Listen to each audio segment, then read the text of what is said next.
Hi student, welcome to my YouTube channel SK study power. बहुत सारे बच्चों ने कमेंट्स किया है कि सर त्रिकोणमिति चैप्टर की शुरुआत कीजिए, तो मैं आज आप सभी के डिमांड पर बिल्कुल जीरो लेवल से मैं इस चैप्टर की शुरुआत करने वाला हूँ। यह जो चैप्टर है ना, आपकी क्लास 10 बोर्ड एग्जाम के व्यू से काफ़ी महत्वपूर्ण चैप्टर है, क्योंकि इस चैप्टर से मैक्सिमम 42 नंबर तक सवाल पूछे जाते हैं। इसको मैंने पिछले वीडियो में साबित करके भी दिखाया हूँ और उसमें पूरे डिटेल से सारी सिलेबस को मैंने अच्छे ढंग से बताया हूँ। अगर उस वीडियो को आप नहीं देखे हैं तो मैं डिस्क्रिप्शन में लिंक उसका डाल दूंगा, आप जा करके उसको एक बार देख लीजिएगा। तो चलिए आइए हम अपनी क्लास की शुरुआत करते हैं। सबसे पहले हम जानेंगे कि त्रिकोणमिति में हमको पढ़ना क्या होता है। तो ये जो त्रिकोणमिति जो शब्द है ना, ये 3 शब्दों से मिलकर के बना हुआ है। ये कौन कौन सा शब्द है मेरे प्यारे बच्चों? तो ये जो पहला शब्द है ये ट्री, दूसरा जो शब्द होता है गॉन, और तीसरा जो शब्द है मेट्रॉन। ट्री का मतलब होता है 3, गॉन का मतलब हुआ भुजा, और मेट्रॉन का अर्थ होता है माप। अगर मैं बच्चों इसको मिला करके पढ़ूं तो हो जाएगा 3 भुजा माप। तो 3 भुजा की बात जब हो रही है तो 3 भुजा कहाँ पर आती है? तो त्रिभुज में। तो हमारे दिमाग में बात आ जाती है कि इस त्रिकोणमिति में हमें त्रिभुज के बारे में ही पढ़ना है। तो अगर मोटे तौर पर मैं बात करूं तो मैं कह सकता हूं कि त्रिकोणमिति में एक त्रिभुज की तीनों भुजाओं और कोणों के बीच संबंधों का अध्ययन किया जाता है। यहाँ तक आप समझ गए? हम चलिए आगे देखते हैं। सबसे पहले मेरे प्यारे बच्चों हम एक समकोण त्रिभुज लेंगे। कैसा त्रिभुज? समकोण त्रिभुज, क्योंकि त्रिकोणमिति में हमेशा समकोण त्रिभुज पर ही बात होती है। यहाँ पर हमने एक समकोण त्रिभुज ले लिया, नाम हमने लिख दिया ए, बी और सी। ये आपका समकोण हुआ। अब समकोण त्रिभुज में इन तीनों भुजाओं का अपना नाम होता है अलग अलग। इन सब का क्या नाम होगा? तो ये 90 डिग्री के सामने वाली भुजा का नाम कर्ण होगा, इस भुजा का नाम हम आधार लिखते हैं, और ये आपका लंब हो जाएगा। ये लंब हो गया, इन तीनों भुजाओं का नाम हो गया। अब इसमें हम लोग सीखने वाले हैं कि यदि समकोण त्रिभुज में कोई 2 भुजा का मान दिया रहे, कोई 2 भुजा का मान दिया रहे, तो तीसरी भुजा को हम कैसे ज्ञात करेंगे? तो इसके लिए एक प्रमेय आता है, पाइथागोरस प्रमेय। उसकी सहायता से हम ज्ञात कर सकते हैं। तो हमारा पाइथागोरस प्रमेय देखिए क्या होता है। पाइथागोरस प्रमेय ये हो जाएगा आपका कर्ण स्क्वायर बराबर लंब स्क्वायर प्लस आधार स्क्वायर। अब यदि आपको कर्ण निकालना हो, कर्ण, तो कर्ण के लिए आपका सूत्र हो जाएगा, इधर से स्क्वायर हटा तो इधर रूट चढ़ जाएगा, तो रूट अंडर हो जाएगा लंब स्क्वायर प्लस आधार स्क्वायर। ये किसका सूत्र हुआ? तो कर्ण निकालने का सूत्र हुआ। इसी तरीका से मान लीजिए हमको लंब निकालना हो, तो लंब के लिए आपका फॉर्मूला हो जाएगा अंडर रूट कर्ण का स्क्वायर माइनस आधार का स्क्वायर। फिर यदि आपको आधार निकालना हो तो आधार के लिए सूत्र हो गया अंडर रूट कर्ण स्क्वायर माइनस लंब स्क्वायर। इतनी बातें आप समझ गए कि यदि 2 भुजाओं का मान दिया रहे तो तीसरी भुजा निकालने के लिए हमने सारे सूत्र को यहाँ पे लिख दिया है। यही मेन सूत्र है, इसी से सारे सूत्र निकला हुआ है। देखिए कैसे, जिससे मान लीजिए कि आपको लंब निकालना हो तो हमने लंब लिख दिया, आधार को इधर लेके जाएंगे तो माइनस आधार स्क्वायर हो जाएगा, और इस पे से अगर स्क्वायर हटेगा तो इधर रूट में चढ़ जाएगा। तो इसी से आपके ये तीनों फार्मूला निकला हुआ है। अब एक एग्जाम्पल से इसको समझते हैं हम। जैसे हमने एक एग्जाम्पल ले लिया, एक समकोण त्रिभुज हम बनाएंगे, इसका भी नाम हम ABC रख देंगे। ये आपका समकोण हुआ। अब इन समकोण त्रिभुज में हम किसी दो भुजाओं का मान देंगे और तीसरी भुजा को ज्ञात करेंगे। हमने दो भुजाओं का मान यानी इसका मान 3 लिख दिया, इसका 4। ये 90 डिग्री के सामने वाला कर्ण का मान आपको निकालना है। तो चलिए, कर्ण के लिए सूत्र क्या होगा, तो पहले आप सूत्र को लिख लीजिए। तो कर्ण का सूत्र हुआ कर्ण बराबर अंडर रूट लंब स्क्वायर प्लस आधार स्क्वायर। मान को रखिए, लंब का मान कितना है 3, सूत्र में स्क्वायर है स्क्वायर लगाइए, आधार का मान 4 है, स्क्वायर है स्क्वायर लगा दीजिए। चलिए, इसको 3 का स्क्वायर को तोड़ेंगे तो 3 का 9 हो गया, 4 का स्क्वायर तोड़ेंगे तो 16 हो गया। अब बताइए, दोनों को ऐड कीजिए, 25 हुआ, 25 का वर्गमूल निकलेगा तो 5 हो जाएगा। तो कर्ण का मान हमारा कितना निकल गया 5। ये बातें आप समझ पाए। तो कर्ण का वैल्यू आपका कितना हो गया 5। यदि मान लीजिए आपको कर्ण और आधार का मान दिया हो, लंब निकालना हो तो लंब का सूत्र पर लेंगे। यदि लंब और कर्ण दिया आधार निकालना हो तो आधार के सूत्र पर हम ज्ञात करेंगे। अभी तक हमने सीखा कि समकोण त्रिभुज में किसी भी दो भुजाओं का मान दिया रहे तो तीसरी भुजा को कैसे ज्ञात करेंगे। तो इस पाइथागोरस प्रमेय से हम ज्ञात कर सकते हैं। चलिए,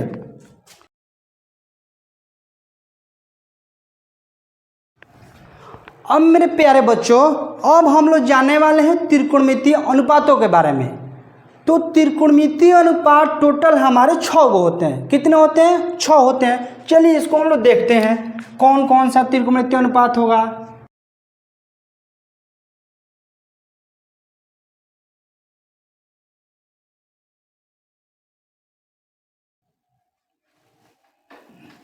चलिए, पहला मेरा त्रिकोणमितीय अनुपात हो जाएगा साइन थीटा। साइन थीटा का अनुपात होता है लंब बटा में कर्ण। दूसरा हो जाएगा आपका कॉस थीटा। कॉस थीटा का हो जाएगा अनुपात आधार बटा में कर्ण। तीसरा मेरे प्यारे बच्चों हो जाएगा tan थीटा बराबर लंब बटा में आधार। इसके लिए मैं आगे आपको ट्रिक भी बताऊंगा, इसको कैसे आप याद कीजिएगा। चलिए, 3 गो मेरा त्रिकोणमितीय अनुपात हमने लिख दिया। अब जो 3 गो होगा इसके उल्टा, तो साइन थीटा का जो उल्टा होता है वो होता है कोसेक थीटा। क्या होगा बच्चों, कोसेक थीटा। तो अब साइन थीटा के यहाँ पर अनुपात है लंब बटा कर्ण, इसका सूत्र भी उल्टा हो जाएगा, यानी कर्ण ऊपर हो जाएगा, आपका लंब नीचे हो जाएगा। उसी तरीका से कोस थीटा का जो उल्टा होता है वो सेक थीटा होता है, तो इसका भी सूत्र उल्टा हो जाएगा, यानी कर्ण ऊपर चला जाएगा और ये आधार नीचे आ जाएगा। फिर tan थीटा, तो tan थीटा का उल्टा होता है आपका कोट थीटा, यानी इसका भी अनुपात उल्टा, आधार ऊपर चला गया और लंब नीचे आ गया। तो ये आपने 6 गो त्रिकोणमितीय अनुपात देखा, 3 गो ये या 3 गो इसका उल्टा हो जाता है। अब इसको हम कैसे याद करेंगे, इसके लिए ट्रिक क्या होता है, तो ट्रिक मैं आपको यहाँ पे बताने जा रहा हूँ। इसके लिए आपका ट्रिक हो जाएगा, यहाँ पर हम लिखेंगे L A L बटा में करेंगे K A। अब इसको पढ़ेंगे लाल, क्या पढ़ेंगे लाल, अब बटा में पढ़ेंगे कक्का, क्या पढ़ेंगे कक्का। ये हो जाएगा साइन थीटा के लिए, ये हो जाएगा कॉस थीटा के लिए और ये हो जाएगा आपका tan थीटा के लिए। तो देखिए, अगर साइन थीटा का आपका अनुपात चाहिए तो लंब बटा कर्ण, साइन थीटा का लंब बटा कर्ण हमने यहाँ पर लिखवाया है ना। कॉस थीटा चाहिए आधार बटा कर्ण, tan थीटा चाहिए लंब बटा आधार।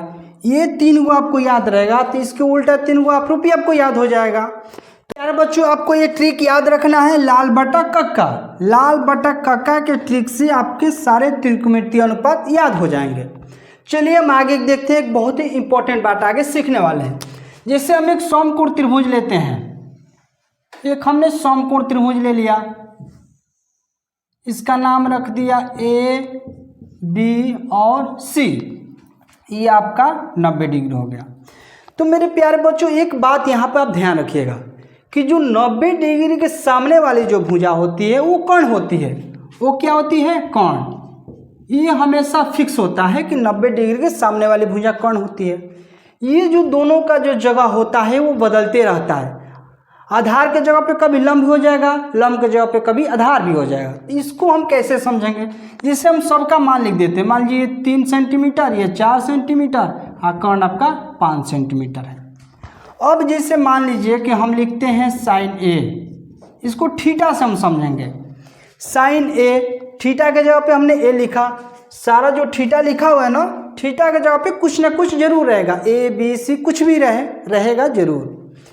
तो साइन ए का अनुपात आप बताइए क्या होता है? लंब बटा कर्ण, लंब बटा में कर्ण होता है।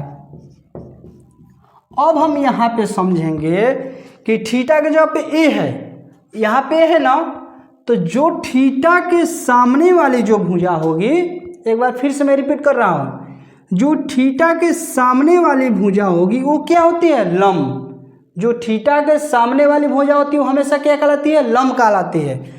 तो लंब का मान आपका कितना हो जाएगा? 4। कर्ण का मान कितना हो जाएगा?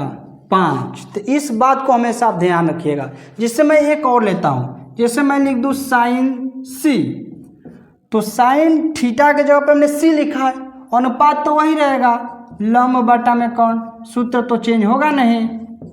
तो अब आप यहाँ पे समझिए कि थीटा के जगह पे क्या हो गया? सी हो गया। तो अब सी के जो सामने वाली भुजा होगी वो कहलाएगी अब लंब। वो क्या कहलाएगी? अब लंब कहलाएगी। तो लंब के जगह पे हम क्या लिखेंगे? 3 लिखेंगे, हाँ कर्ण तो 5 रहेगा ही रहेगा। तो एक बात हमेशा आप याद रखिएगा, मैं नोट करके उसको लिखवा देता हूँ, ये नोट करके आप लिख लीजिएगा कि समकोण यानी 90 डिग्री के सामने की भुजा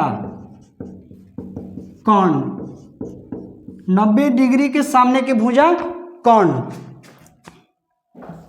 थीटा के सामने की भुजा लंब, और जो बचेगा वही नुमाधार होगा। तो लिख देंगे अन्य तीसरी भुजा आधार। यही आपका फंडा होता है। तो इसको हमेशा में सब दिमाग में रखिएगा कि समकोण यानी 90 डिग्री के सामने की भुजा कर्ण, यहाँ पर हमने लिखा है, ये पोजीशन इसका कभी चेंज नहीं होगा। थीटा के जगह पे ए लिया है, तो ए के सामने की भुजा, थीटा के सामने की भुजा लंब, अन्य तीसरी जो बचेगा वो आधार हो जाएगा। तो इसको हमेशा बहुत ही इंपॉर्टेंट चीज़ है, आपको याद रखना है। चलिए एक्सरसाइज शुरू करते हैं। एक्सरसाइज 8.1 नावली 8.1 का पहला क्वेश्चन यहाँ पे हम लोग सीखने वाले हैं। तो चलिए क्वेश्चंस को पहले एक बार हम पढ़ते हैं। त्रिभुज एबीसी में जिसका कोण बी समकोण हो, बी क्या हो? समकोण हो। ए बी बराबर 24 सेंटीमीटर और बी सी बराबर 7 सेंटीमीटर है। निम्नलिखित का मान ज्ञात कीजिए। तो सबसे पहले हम क्या करेंगे? एक समकोण त्रिभुज बनाएंगे। कैसा त्रिभुज? समकोण त्रिभुज। तो हमने एक समकोण त्रिभुज बना लिया यहाँ पे। ये कह रहा है कि जिसका कोण बी जो होगा वो समकोण होगा। तो समकोण यही है ना, तो ये बी है, क्योंकि बी जो है समकोण है, इसलिए हमने यहाँ पे बी लिखा है। और ए और सी आप जहाँ मन तहाँ लिख सकते हैं। आपको ए यहाँ पे हमने लिख दिया, सी यहाँ पे लिख दिया। अब चलिए ए बी बराबर 24 सेंटीमीटर, ए बी का मान कितना है? 24। फिर कह रहा है बी सी बराबर 7 सेंटीमीटर, ये आपका 7 है। तो अब आपको क्या निकालना होगा? ये बड़ी भुजा कर्ण निकालनी होगी। तो हमने आपको पीछे बताया है कि जब समकोण त्रिभुज में 2 भुजाओं का मान दिया रहे तो तीसरी भुजा को कैसे ज्ञात कर सकते हैं। तो आप कर्ण का फॉर्मूला याद कीजिए, हमने लिखवाया था कर्ण बराबर अंडर रूट लंब का स्क्वायर प्लस आधार स्क्वायर। चलिए मान को रखिए, लंब मेरा कितना है 24, 24 का स्क्वायर कीजिए प्लस आधार कितना है 7, 7 का स्क्वायर कीजिए। 24 का पे स्क्वायर कीजिएगा तो 576 हो जाएगा, 7 का स्क्वायर कीजिएगा तो 49 हो जाएगा। दोनों को जोड़ दीजिए, 9 6 15 के 5 हासिल 1, 7 4 11 12 के 2 हासिल 1, 5 1 6, 625, 625 का वर्गमूल होता है 25। तो कर्ण का मान हमारा कितना निकल गया, ये आपका हो गया 25। कोई दिक्कत? चलिए आगे अब इसको हम सॉल्व करते हैं। पहला क्वेश्चन मेरा है कि साइन ए का मान ज्ञात कीजिए, फिर आप कॉस ए का मान ज्ञात कीजिए। चलिए तो साइन थीटा बराबर होता है लंब बटा में कर्ण, लंब बटा में कर्ण। अब बताइए लंब क्या होगा। तो सबसे पहले लंब जानने के लिए हम थीटा को देखेंगे। थीटा ये है ना, तो ए के जो सामने वाली भुजा होगी वो क्या होगी, लंब। हमने आपको बताया ना कि जो थीटा के सामने वाली भुजा होती है वो लंब होती है, 90 डिग्री की जो सामने वाली भुजा होती है कर्ण होती है, और जो बचा हुआ तीसरा भुजा होगा वो आधार होता है। तो हमको यहाँ लंब चाहिए, तो ये लंब हो गया आपका 7 बटा में कर्ण कितना है मेरा 25। कोई दिक्कत? चलिए अब कॉस ए का मान निकालना है, तो कॉस थीटा का पहले अनुपात लिखिए, आधार बटा में कर्ण, ये कॉस थीटा होता है। चलिए आधार कितना हो जाएगा, तो थीटा के जगह पे ए है, थीटा के जगह पे ए है, तो ए के सामने वाला भुजा ये तो लंब हुआ, तो आधार कौन सा होगा, ये 24 हो जाएगा। तो 24 आधार हो गया, हाँ कर्ण आपका 25 हो गया। ये दोनों आपका आंसर हो गया। चलिए फिर दूसरा क्वेश्चन देखते हैं। ये दूसरा क्वेश्चन, इसमें क्या क्या हमको ज्ञात करना है, साइन सी का मान निकालना है और कॉस सी का मान ज्ञात करना है। चलिए साइन थीटा का अनुपात क्या होता है, लंब बटा में कर्ण। अब इसमें थीटा के जगह पे सी है, थीटा के जगह पे क्या है सी है, तो सी के जो सामने वाली भुजा होगी वो लंब हो जाएगी। अब इसमें लंब क्या हो गया 24, तो लंब के जगह पे लिखेंगे 24, कर्ण के जगह पे लिखेंगे 25।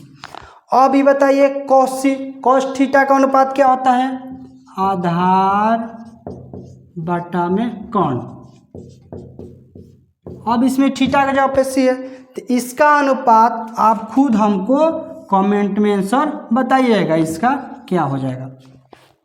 चलिए इस वीडियो में इतना ही। अगले वीडियो में अब बचा हुआ जो एक्सरसाइज का क्वेश्चन होगा मैं इसको आपको सॉल्व करा दूंगा। ये वीडियो अच्छा लगा होगा आपको तो लाइक कीजिएगा, हाँ अपने दोस्तों के पास शेयर जरूर कीजिएगा, ताकि उन बच्चों को भी इस चीज़ों से लाभ मिल सके और वो भी बच्चे पढ़ सके।